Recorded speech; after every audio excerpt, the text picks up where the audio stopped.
అమ్మా అమ్మా, ఏమైందే? ఎందుకలా అరుస్తున్నావు? ఆ నీలవేణి మా ఆయన్ని ఈ ఇంటి పనివాడిని చేస్తుంది. ఒక పని మనిషి చేయాల్సిన పనులని మా ఆయనకి చెప్తోంది. ఈ ఇంటి అల్లుడినే ఒక పనివాడిగా చూస్తే ఇక రేపు మా పరిస్థితి ఏంటి? మాకు పని పాట లేదని ఈ ఇంటి నుంచి తరిమేస్తుంది. అమ్మా, నీలవేణిని ఇలాగే వదిలేస్తే చేతిలో పెత్తనం ఉంది కదా అని మనల్ని అందరినీ పాతాళానికి తొక్కాలని చూస్తుంది. ఈ రోజు ఎలాగైనా సరే దాని తిక్క కుదర్చాల్సిందే. కాదంబరి, కాంచన మాటలు విని నువ్వు ఆవేశపడకు. అసలు ఏం జరిగిందో ఏంటో తెలుసుకుని అప్పుడు ఒక నిర్ణయానికి వద్దాం. అంటే ఏంటి మీ ఉద్దేశం? నా కూతురు అబద్ధం చెప్పిందనుకుంటున్నారా, లేక అతిగా వాగిందనుకుంటున్నారా? పదవే, ఆ పొగరబోతు నెత్తికి మొల్చిన కొమ్ములు ఇప్పుడే విరిచిపారేయాలి. పద.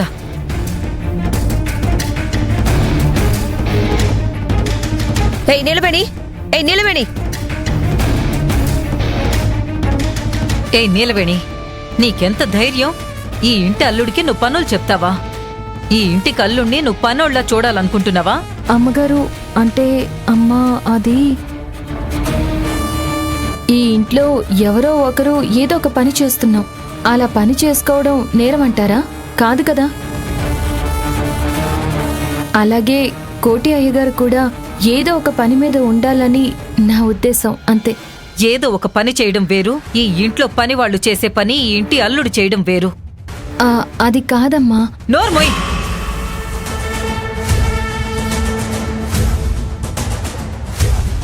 అర్హతను బట్టి చేసే పని కూడా ఉంటుంది. మీరు ఒక కత్తి లాంటి పెత్తనం ఈ నీలవేణి చేతిలో పెట్టారు. కానీ ఏమవుతుంది? అది దుర్వినియోగమే అవుతుంది. ఇప్పటికైనా అర్థం చేసుకోండి. మీరు ఈ ఇంటి పెత్తనం ఈ నీలవేణికి అప్పజెప్పి ఎంత బుద్ధి తక్కువ పనిచేశారో. మీ ప్రశ్నలోనే సమాధానం కూడా ఉంది పెద్దమ్మగారు. అర్హత, ఏ మనిషికున్న అర్హతను బట్టి ఆ మనిషికి ఆ పని దక్కుతుంది. ఇక్కడ కోటి అయ్యగారికున్న అర్హతను బట్టే ఈ పని చెప్పాను. లేదా అది కాకుండా ఇంకేం పని చేయగలరో మీరే చెప్పండి. చూసావమ్మా, ఇది ఎంత తెలివిగా టాపిక్ చేంజ్ చేస్తుందో. అసలు నా మొగుడి గౌరవాన్ని పెంచడానికి ఇదెవరు? ఈ ఇంటి బాధ్యతలు నా భుజాన్న వేసుకోమని పెద్దయ్య గారు చెప్పారు. ఆ బాధ్యత ప్రకారమే నేను ఇవన్నీ చేస్తున్నాను. ఇక నేను చెప్పిన పని చెయ్యడమో చెయ్యకపోవడమో కోటి అయ్యగారి ఇష్టం. కరెక్ట్గా చెప్పావు నీలవేణి. ఏ పని పాట లేకుండా 4 ముద్దలు అడిగే వాళ్ళని మనం అందరం ఏమంటామో ఇక్కడ అందరికీ తెలుసు. కోటి బావకి అలాంటి దుస్థితి పట్టకూడదనే కదా నీ ప్రయత్నం. నీ ప్రయత్నం వెనకాల ఉన్న పరమార్థం ఈ జనాలకి అస్సలు అర్థం కావడం లేదు, అంతే. నువ్వు చేసింది మాత్రం పర్ఫెక్ట్. ఏమండి, మీరే మాట్లాడరేంటండి? కుటుంబ గౌరవం పెంచుతుంది అని అన్నారు. ఈ ఇంటి అల్లుడు కూరగాయల బ్యాగ్ పట్టుకుని మార్కెట్కి వెళితే ఇంటి గౌరవం వీధిన పడుతుంది. అప్పుడు తెలుస్తుంది మీ నిర్ణయం ఎంత తప్పుడు నిర్ణయం అని.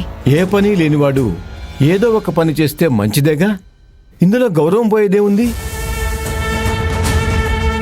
చూసారా మమ్మల్ని ఏ స్థానంలో ఏ నీలవేణి నిలబెట్టిందో? పెత్తనం నీలవేణి చేతికి రాగానే పెద్ద మురిసిపోయారు కదా. ఇప్పుడు ఆవిడి గారు వేసే అస్త్రాలు మీకే నేరుగా తగులుతున్నాయి. ఇప్పటికైనా అర్థం చేసుకోండి, ఇక్కడ మెత్తగా కనిపించే వాళ్ళు కత్తుల్లా కడుపుల్లో గుచ్చుకుంటారని. కాంచన, మరీ అంత పెద్ద పెద్ద మాటలు ఎందుకు లేవే? ఇంత జరుగుతున్నా మీకు సిగ్గు రాలేదా? ఈ నీలవేణి ఈ ఇంటి అల్లుడైన మిమ్మల్ని ఒక పని మనిషిలాగా చూస్తుందని ఉక్రోషం పుట్టడం లేదా? అక్క, బావ చేస్తున్న తప్పేంటో బావకి తెలుస్తున్నట్టుంది. అందుకే తనని తాను మార్చుకోవాలని ఆలోచన కూడా పుట్టినట్టుంది. అందుకే వదిన మాటకి బావ కూడా అడ్డు చెప్పడం లేదు. ఏయ్, నువ్వు నోర్మైవే. ఆ నీలవేణి తానా అంటే నువ్వొక దానివి తందానా అండం మొదలు పెడుతున్నావు.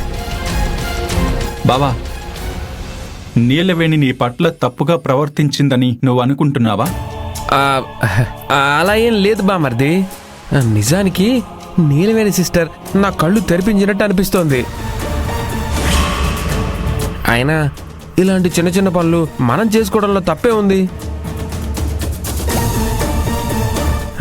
ఇప్పుడే వెళ్ళి నీలవేణి చెప్పిన సరుకులని తీసుకొచ్చేస్తా.